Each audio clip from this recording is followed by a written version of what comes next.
So, welcome back class 11 students. Last turn तक हम लोगों ने वेक्टर एनालिसिस के बारे में डिस्कस किया था। पेपर एंड पेन क्लासेस भी बहुत सारी हम लोग करते चले आ रहे हैं। उद्देश्य यही होता है कि आप चीजों को अच्छे से समझें और नोट्स उसका बनाएं, उसका न्यूमेरिकल को भी प्रैक्टिस करें इस कोरोना पेंडेमिक के दौरान।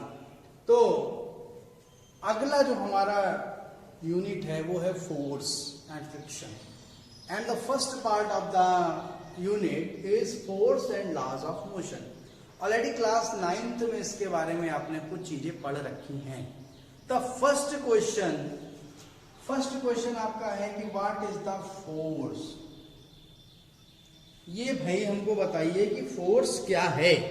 ये पहला क्वेश्चन बनके एक तरीके से आता है। तो अभी आपने क्या करा है कि समझने के लिए, जैसे मैंने अपना हाथ करा और हाथ में ये एक हमने मार्कर हमने रखा है, यहाँ पर इस तरीके से मार्कर रखा हुआ है। तो हमने क्या करा, अभी तक पढ़ा है 9th क्लास में, अ पुश और pull on the object is called force. So अभी 9th तक हम लोग यही पढ़ के आए हैं, पुश और pull on the object is called the force. But in class 11 you have to understand the force, and force को समझने के लिए पहले कुछ चीजों को जानना जरूरी है, रिवाइज करना जरूरी है। What is the rest, what is the motion, and then what is the inertia. It's a very important concept to understand force. तो हम लोग ने क्या क्या पढ़ा है, अभी आपने क्या क्या चीजें पढ़ी हैं। 3 चीजें हमने कहा आपको पहले बता दे फोर्स से पहले, और वो सबसे पहले है कि what is the rest position, then what is the motion and what is the inertia. ये 3 चीजें आपको समझना है। तो आपने रेस्ट में क्या पढ़ा है, no change in position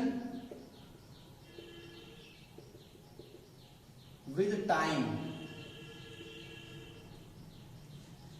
rest का मतलब हो गया no change in position with time, और मोशन का मतलब क्या हो गया, change in position with time. Change in position with time. तो ये 2 चीजें तो पढ़ चुके हैं। But what is the inertia. So actually inertia का मतलब है एक ऐसी प्रॉपर्टी जो अपने में होने वाले चेंजेस का अपोज करे।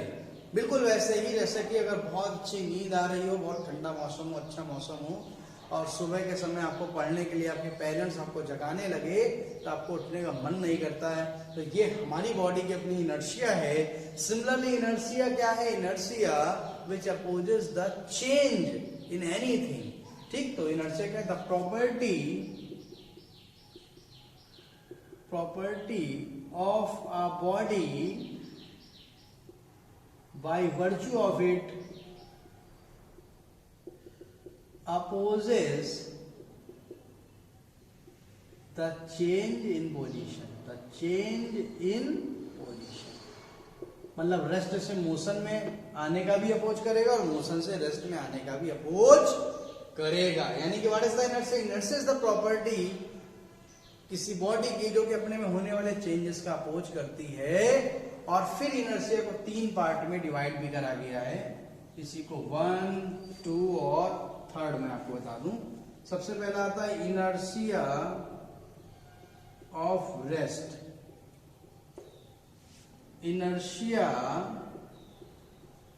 ऑफ मोशन, और तीसरा आता है इनर्शिया ऑफ डायरेक्शन। ये 3 टाइप की इनर्शिया होती है, inertia of rest, inertia of motion, inertia of direction. तो what is the inertia of rest, यानी कि कोई भी ऑब्जेक्ट रेस्ट में रखा है, जैसे ये ऑब्जेक्ट है सपोज, ठीक है, रेस्ट में रखा है, तो इस पे क्या कर रहा है, अगर हम फोर्स लगा के इसकी पोजीशन को चेंज करने की कोशिश करें तो हमको अपोज कर रहा है। समझ रहे हैं ना, समझ रहे हैं। अब इसको क्या करें, बहुत कॉमन से एग्जांपल से तीनों चीजें हम लोग समझ लेते हैं। आप क्या करते हैं कि आप बस स्टैंड पर पहुंचते हैं कहीं जाने के लिए, बस मान लेते हैं for example you are going to Lucknow from Kanpur, Kanpur से लखनऊ जा रहे हैं, बस स्टैंड पर पहुंचे। बस स्टैंड पर पहुंचने के बाद बस खड़ी होती है और बस में आप चढ़ते हैं, अपनी सीट पर बैठ जाते हैं। जैसे अपनी सीट पर बैठते हैं, थोड़ी देर बाद बस चलना जैसे ही शुरू करती है तो क्या होता है, आपको एक झटका पीछे की तरफ लगता है। व्हाई इट हैपेंस, क्योंकि आपकी जो बॉडी का नीचे वाला पार्ट था कमर तक का, वो तो सीधे सीट के टच में था, यानी कि बस के टच में था, बट उसके ऊपर का पार्ट क्या था, वो आपका फ्री था। तो जैसे ही बस चली तो आपकी बॉडी के अपर पार्ट ने अपोज करा मूव करने, क्योंकि वो तो रेस्ट में रहना चाहते हैं ना, ऑलरेडी रेस्ट में है, तो आपको कहां धक्का लगा, पीछे की धक्का लगा। This is called the inertia of rest. अब यही बस चलते चलते क्या हुआ, जैसे ही चली और इसके बाद जो ये जो है एक तरीके से हम इनर्शिया ऑफ मोशन की अगर बात करने लगे, तो अब बस चल रही थी और बस चलते चलते अचानक से उसने क्या कर दिया, ब्रेक लगा दिया। जैसे ब्रेक लगाते हैं आप आगे की तरफ इस तरीके से झुक जाते हो। क्यों ऐसा होता है, क्योंकि बस चल रही थी, आपकी बॉडी भी मोशन में थी, लेकिन आपका जो बॉडी के कमर या वेस्ट के ऊपर का हिस्सा जो होता है वो इंडिपेंडेंट होता है। कई बार आप जरूरी नहीं कि ये सीट में टेक लगाए हो, कई बार आप थोड़ा सा आगे की तरफ बैठे, तो जैसे ही जो है चलती हुई बस रुकी, अचानक से आप आगे की तरफ गिर गए। क्यों? क्योंकि आपकी बॉडी रहना चाहती है मोशन में, बट ब्रेक लग गए, बस रोक दी गई। और बस रुकी तो फिर आपकी बॉडी अपोज करेगी, चेंज इन पोजीशन में, इसलिए आपको आगे की ओर झटका लगता है। And the final one is the inertia of direction. और जब इसी प्रकार बस अपने जो है जहां से एक तरीके से बेस था वहां से निकलती है, निकलने के बाद जब वो लेफ्ट टर्न लेती है तो आपका बॉडी ऑटोमेटिक राइट हो जाती है, जब राइट टर्न लेती है तो बॉडी ऑटोमेटिक आपकी लेफ्ट हो जाती है। वाई? क्योंकि टेंडेंसी होती है इनर्शिया की बिल्कुल स्ट्रेट लाइन में रहना है। तो जैसे ही वो बस लेफ्ट हुई तो लेफ्ट होने के साथ साथ में आपके वेस्ट के नीचे का हिस्सा तो लेफ्ट में सीट से जुड़ा हुआ सीधे हो गया, लेकिन ऊपर का हिस्सा अभी भी अपोज करेगा, वो स्ट्रेट लाइन में अपने आप को बना के रखना चाहेगा। तो आपको ऐसा लगता है कि हम राइट की तरफ क्या हो रहे हैं, मूव हो रहे हैं। This is called the concept of inertia and there are 3 types of inertia, which is the number 1 is the rest, number 2 is the motion and the final one is the inertia of direction. तो ये बहुत important concept है। जब ये concept अगर आप समझ लेते हैं तो इस कॉन्सेप्ट को समझने के बाद फिर आप फोर्स की तरफ बढ़ सकते हैं, क्योंकि बगैर इसको अब आपको 11th क्लास से फोर्स पढ़ना या समझना बहुत टिपिकल काम है। जस्ट क्या है, फोर्स इज अ कॉज, एक कारण है। फोर्स इज अ कॉज, यानी फोर्स एक कारण है, बाह्य कारण है, एक्सटर्नल कॉज है, जो किसी भी ऑब्जेक्ट की पोजीशन को चेंज करता है। कहां से कहां? या तो मोशन से रेस्ट, या तो रेस्ट से मोशन, या कोई डायरेक्शन चेंज करती है। This is called the force. और फोर्स की वैल्यू डिपेंड करती है मास पे। मास पे डिपेंड करने का मतलब जितना ज्यादा मास हो जाता है उतना ज्यादा फोर्स भी आपको लगाना पड़ेगा। और सेकंड टर्म आता है एक्सेलरेशन। ये अभी हम लोग आगे बातचीत करेंगे तो प्रूफ भी करके चलेंगे। F बराबर ma आपने पढ़ा है, उससे अभी मैं जस्ट आपको बात बता रहा हूं कि फोर्स डिपेंड करता है मास पर और एक्सेलरेशन यानी कि the rate of change in velocity पर। अब एग्जांपल ये मार्कर है भाई मेरे पास, तो मार्कर है तो हल्का है तो मैं कम फोर्स लगाया, ये मुंह पर गया आगे, ठीक है। लेकिन हम इसकी जगह थोड़ी भारी चीज ऐसे डस्टर आ गए मेरे पास, अब देखो उतना ही फोर्स हम लगाएंगे तो उसमें जो चेंज इन पोजीशन हो बहुत कम हुआ। और अगर हम इससे भारी ले लें, मेरे पास एक 12th क्लास की बुक रखी है और भारी हो गई, उतना ही फोर्स हम फिर लगाते हैं, देखो कुछ नहीं हुआ, हिला नहीं पाए इस बुक को हम वहां से अपनी जगह से, उतना ही फोर्स लगा रहे हैं। यानी कि जैसे जैसे बॉडी का मास बढ़ता जा रहा है वैसे वैसे फोर्स की वैल्यू भी ऑटोमेटिक क्या होती जा रही है, बढ़ती जा रही है। और मास की वैल्यू ज्यादा होगा, कम फोर्स लगेगा तो एक्सेलरेशन ऑटोमेटिक कम हो जाएगा, ठीक है। इसका मास बहुत कम है, इसमें कम फोर्स भी लगाएंगे तो अच्छा। पढ़ने से पहले momentum,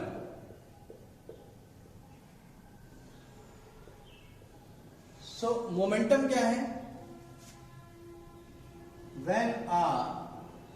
when an object is in motion,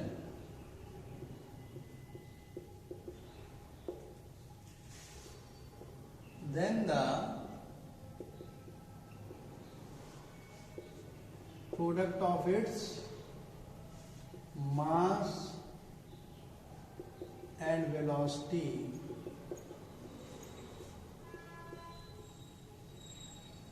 is called momentum, ठीक। यानी अगर कोई बॉडी क्या कैसे है, अगर कोई भी बॉडी जो है क्या कर रही है, मोशन में है, तो उसके मास और वेलोसिटी के प्रोडक्ट को हम लोग क्या बोलते हैं, momentum. That is P equal to कितना आ गया, mv, ठीक। यूनिट कितनी अगर लिखने चाहे तो लिख सकते हैं, आप तो समझ गए देख के, किलोग्राम मीटर सेकंड इनवर्स, और dimension mlt। This is the answer. So बहुत इंटरेस्टिंग सा सिंपल सा कॉन्सेप्ट था, मोमेंटम का। और जब ये चीज आप समझ जाते हैं देन फिर हम लोग अब इसके आगे जो है बातचीत करने वाले हैं वो लॉज ऑफ मोशन पर पहुंचने वाले हैं। सो स्टूडेंट्स, सबसे the first topic is what is the force. Okay, so force is an external cause which changes or try to changes the position of an object। यानी कि क्या करता है कि या तो किसी ऑब्जेक्ट की पोजीशन को बदल देगा या फिर उसको बदलने की कोशिश करेगा। ठीक है भाई, उसका सिंपल सा लॉजिक होता है कि मास अगर बहुत ज्यादा है और जो कॉज है उसकी वैल्यू कम है, बाहर से लग रही है, तो ऑटोमेटिक है उसमें फिर उसने कोशिश तो की चेंज करने की, बट जो है सफल नहीं हुआ। बट अगर कोई ऑब्जेक्ट है भले ही उसका मास ज्यादा हो लेकिन उतना ही बड़ा कॉज भी लग रहा है उसके ऊपर, देन आप कह सकते हैं कि वहां पर चेंजेस, उसकी पोजीशन में चेंज आ जाएगा। तो force is an external cause which change और try to change the position of an object is called the force, and the formula is very simple, F equal to ma, unit kilogram meter per second is called Newton, dimension multi (10⁻²), series unit is time. और ऐसी सारी चीजें आप class 9th में आप cover कर चुके हैं already, you did in the class 9। Now the first law of motion, तो ये फर्स्ट लॉ ऑफ मोशन भी आप लोगों को बहुत आता रहता है, जो है आप कर चुके हैं, पढ़ चुके हैं। If no external force applied on a body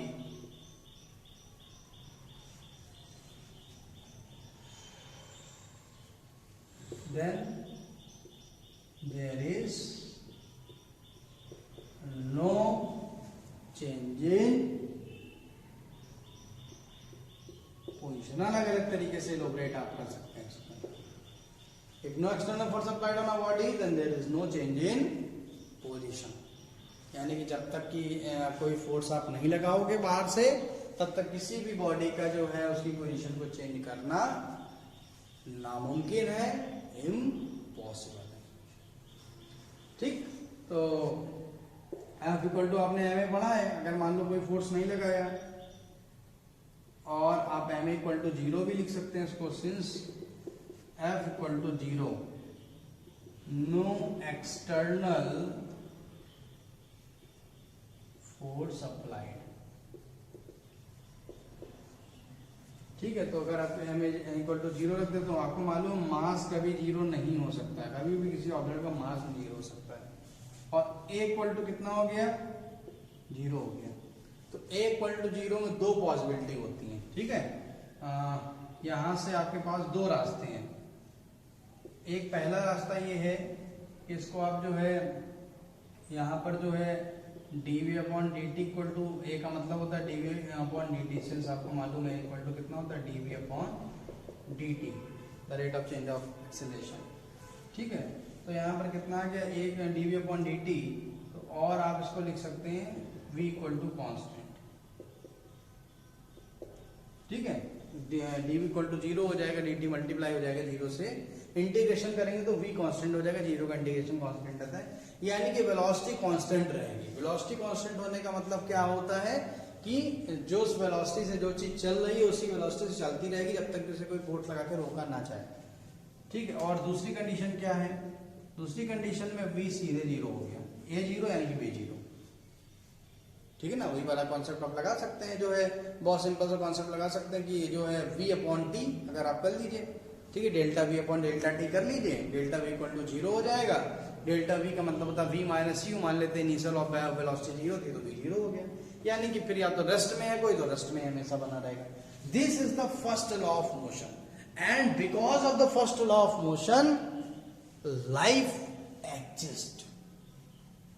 इसी फर्स्ट लॉ ऑफ मोशन के कारण ही हम क्या कहते हैं कि लाइफ एग्जिस्ट भी कर रही है, नहीं तो फिर ये लाइफ भी एग्जिस्ट ना करे, क्योंकि जो अपनी जैसी पोजीशन पे वो अपनी पोजीशन पे बना हुआ है। फर्स्ट लॉ, भाई कोई पहाड़ है जहां पर जो जैसा पहाड़ है वो बिल्कुल वैसे ही बना रहेगा जब तक कि उस पर कोई एक्सटर्नल फोर्स अप्लाई ना करे, जब तक अर्थक्वेक ला के उसको हिला दे, तब तक वहां पर वो बिल्कुल वैसे ही अपनी पोजीशन में बने रहते। There is no change in position at all if any external cause didn't apply.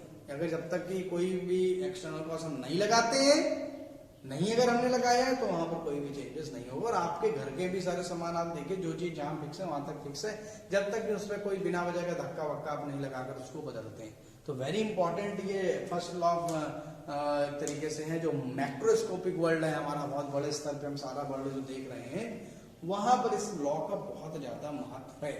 हालांकि first law of motion Newton का है, वो लाइट पार्टिकल जो बहुत छोटे हो जाते हैं, जिनका मास बहुत ना के बराबर है, स्पीड बहुत ज्यादा है, वहां पर ये लॉस जो है कहीं ना कहीं फेल हो जाते हैं। But in the microscopic world जो हम आप जी रहे हैं, वहां पर ये फर्स्ट लॉ का बहुत इंपॉर्टेंस है। This is the first law of motion.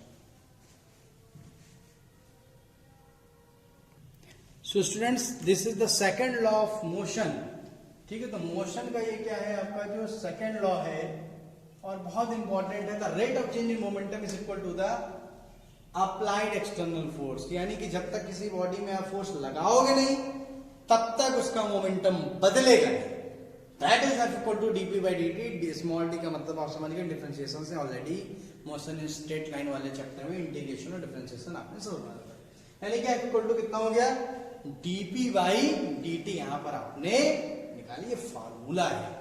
अच्छा ठीक है, अभी आपने मोमेंटम भी पढ़ा है, तो इसको जरा हम थोड़ा सा इसका फॉर्म में रूप भी बदल लेते हैं। और इसको हम लिख दे डी बाई डी टी, और हम इसको चाहते हैं पी को आप एम बी लिख दें। क्यों, आपने already P equal to M B क्या कर रखा है, पढ़ रखा है। ठीक है ना, मास कांस्टेंट होता है हमेशा, डिफरेंशिएशन में कांस्टेंट बाहर आ जाता है, तो ये आ गया F equal to M D V upon D T हो गया। तो आप इसको F बराबर एम लिख सकते हैं। क्यों, this is the instantaneous acceleration small A equal to D V by D T. तो देखिए आपको दिखने लगा है ना, F इक्वल टू एम यहाँ पर दिखने लगा आपको बहुत। और अगर आपको डिफरेंशिएशन से तकलीफ हो रही है, तो आप जो है यहाँ पर क्या कर सकते हैं, दूसरा तरीका भी हमारे पास करने का है, F equal to delta P upon delta T, अगर आप चाहें तो लिख सकते हैं। यानी इसी का सेकंड लॉ का दूसरा रूप है delta P upon delta T, the change in momentum is equal to the applied force. Delta P upon delta T आ गया। यहाँ पर डेल्टा पी की जगह आप लिख दीजिए एम, ठीक है, और यहाँ पर आपका आ गया एम बी। ठीक, डिफरेंशिएशन में अगर दिक्कत है तो, क्योंकि आपको मालूम है सिंस पी इक्वल टू कितना होता है, यहाँ पर एम बी है ना, एम बाहर कर लीजिए तो डेल्टा बी अपॉन कितना हो गया, डेल्टा टी हो गया है ना। तो एफ इक्वल टू ये एम आ गया, और delta B upon delta T जो है, इसको आप सीधे सीधे भी ए लिख सकते हैं। तो करने का तरीका है, जैसे चाहे आप वैसे आप यहाँ पर अपने अकॉर्डिंग जो है काम कर सकते हैं। This is called the acceleration. तो एफ इक्वल टू एम एक बहुत इंपॉर्टेंट कहीं ना कहीं फार्मूला आपके लिए बनता है। और we can also prove the first law from second law of motion. ठीक है ना, तो ये आप ध्यान रखिए कि हम लोग first law of motion by second law of motion, ये प्रूव भी कर सकते हैं। सेकेंड लॉ ऑफ मोशन से हम लोग फर्स्ट लॉ ऑफ मोशन भी प्रूव कर सकते हैं। कैसे प्रूव करेंगे, पूरा प्रोसेस वही है। वी नो दैट एफ बराबर कितना होता है, D P upon D T. तो फिर आपने d अपॉन डी टी और p की जगह क्या लिख दिया, एम बी लिख दिया, सिंस p इक्वल टू आपको मालूम है एम बी होता है। ठीक, अब इसको आप जो है और करके f इक्वल टू एम बाहर निकाला, D V upon D T हो गया। ठीक है, तो इसको आप एम ए लिख देते हैं, सिंस आपको मालूम है चूंकि कि a equal to instantaneous acceleration D V upon D T होता है। ये भी कर दिया आपने। ठीक है, तो f equal to M A आ गया है ना।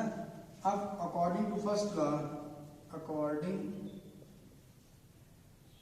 या आप ये भी कह सकते हैं, इफ सिंपल सा काम कर सकते हैं, if no external force applied on the object, अगर नहीं कोई एक्सटर्नल फोर्स अप्लाई हो रहा है तो zero equal to M A, since F equal to कितना हो जाएगा, जीरो हो जाएगा। थोड़ा सा मैं इसको इधर एरो बना के इधर लेके जा रहा हूं, तो zero equal to M A आ गया। तो अब आपको मालूम है सिंस एम कभी भी जीरो नहीं हो सकता, तो कौन जीरो होगा, ए जीरो हो जाएगा। ठीक है, अब ए जीरो हो जाएगा तो यहाँ पर ए की जगह आपको मालूम है और क्या कर सकते हैं v minus you upon delta T, delta v होता है ना, इक्वल टू 0 हो जाएगा। या आप इसको अगर दिक्कत हो तो आप delta v upon delta T भी, सिंस डेल्टा जो है A equal to delta v upon delta T, ऊपर वाले फॉर्मूले से पढ़ के आए हैं अभी, है ना, ठीक है। तो डेल्टा v इक्वल टू कितना हो गया 0 हो गया। अब इसमें दो कंडीशन वही वापस बन गई कि अगर मान लो इनिशियल वेलोसिटी v हो तो v 0 हो जाएगा, और क्या तो फिर v क्या हो जाएगा u हो जाएगा। सिंस v डेल्टा v क्या हो जाएगा v माइनस u हो जाएगा, और इनिशियल वेलोसिटी u 0 हो जाएगी तो डेल्टा v के बराबर हो जाएगा। और this is the first law of motion. ठीक, तो ये बहुत इंपॉर्टेंट है कि न्यूटन के सेकंड लॉ से हम लोग फर्स्ट लॉ को भी क्या कर सकते हैं, प्रूव कर सकते हैं। So dear students, the next topic is impulse. What is the impulse? When a force acting आप on object भी लगा सकते हैं यहाँ पर, when a force acting on object for a short interval of time, then the product of force into time interval is called impulse. यानी कि किसी भी ऑब्जेक्ट के लिए पर फोर्स बहुत कम समय के लिए, फॉर एग्जाम्पल जब आप बैट बॉल क्रिकेट खेल रहे हैं तो बैट बॉल से के दौरान जब आप देखते हैं कि बॉलर जब बॉल फेंकता है और बैट उसको हिट करता है, तो जब हिट करता है तो बैट और बॉल का कांटेक्ट कितने कम समय के लिए होते हैं।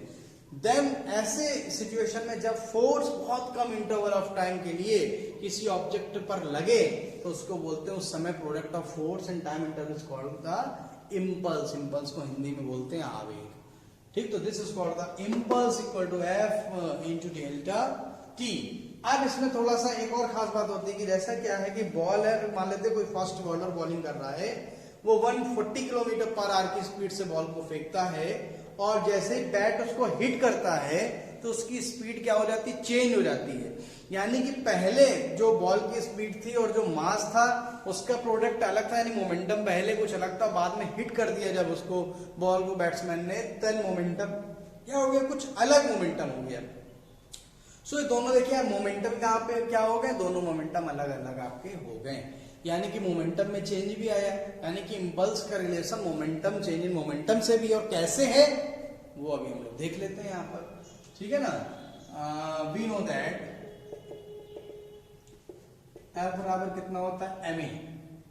ठीक है, देयरफॉर I इक्वल टू कितना हो गया ma डेल्टा t, पुट कर दिया, और I इक्वल टू m, और a को हम लोग जानते हैं delta v upon delta t भी लिख सकते हैं, डेल्टा t लिखा रहने दो, सिंस a इक्वल टू कितना होता है delta v upon delta t, delta t cut गया तो, और I इक्वल टू m, और डेल्टा v को हम v माइनस u भी लिख सकते हैं, चेंज इन वेलोसिटी है ना, delta v equal to v minus u। ठीक है, और I mv माइनस कितना हो गया mu हो गया।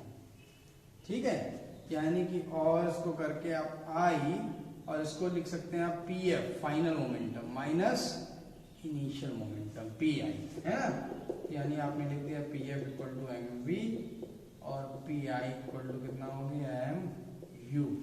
तो देयरफॉर आप I equal to delta p भी लिख सकते हैं, since delta p equal to pf minus pi। This is the relation between the impulse and change in momentum, यानी कि हम ये भी कह सकते हैं दैट इज इम्पल्स बराबर चेंज इन मोमेंटम, यानी कि impulse implies that change in momentum. ठीक, बहुत सारी बातें पता चलती हैं। I equal to F into delta T, अगर I मान लेते हैं कांस्टेंट, यानी चेंज इन मोमेंटम अगर कांस्टेंट हो जाए तो F inversely proportional to the time हो गया। देखिए 1 अपॉन डेल्टा टी आ गया कि नहीं आ गया। इससे क्या पता चलता है कि अगर रिएक्शन टाइम कम हो तो फोर्स क्या हो जाता है, ज्यादा लगता है।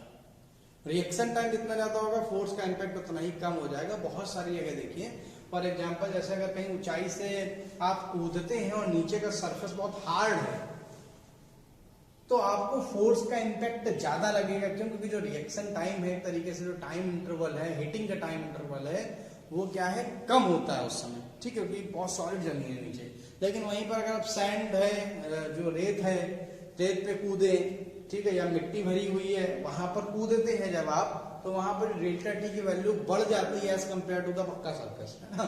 यानी कि जो पक्का सरफेस होगा उसके कंपेयर में आपको डेल्टा टी की वैल्यू बढ़ जाएगी, तो फोर्स का इम्पैक्ट ऑटोमेटिक आप कम महसूस करेंगे। दो पैरों पे खड़े रहने में आपको ज्यादा दर्द महसूस होगा, थोड़ी देर बाद आप थकान महसूस करेंगे। वाई? बिकॉज क्या हो रहा है कि जो फोर्स है बहुत कम एरिया पे वहां पर लग रहा है। लेकिन अगर आप बैठ जाए तो ज्यादा जो कंफर्टेबल लगता है, लेट जाए तो और ज्यादा कंफर्टेबल लगता है, क्योंकि आपका एरिया भी जो है जमीन पर कहीं ना कहीं बढ़ जाता है, ठीक है। तो कुल मिला के ये बहुत सारे इम्पल्स पर बेस्ड एग्जाम्पल है। आज की क्लास में इतना ही रखेंगे। आप इसको वीडियो पॉज करके अच्छे से नोट कर लीजिए और ध्यान रखिए कि इसमें भी बहुत सारे एग्जाम्पल और बहुत सारी चीजें मिलेंगी। आप बुक को उठा के जरूर देखिए, पढ़िए और कुछ एग्जाम्पल्स को आप जरूर लिखिए। नेक्स्ट क्लास में अब आपसे मुलाकात होगी।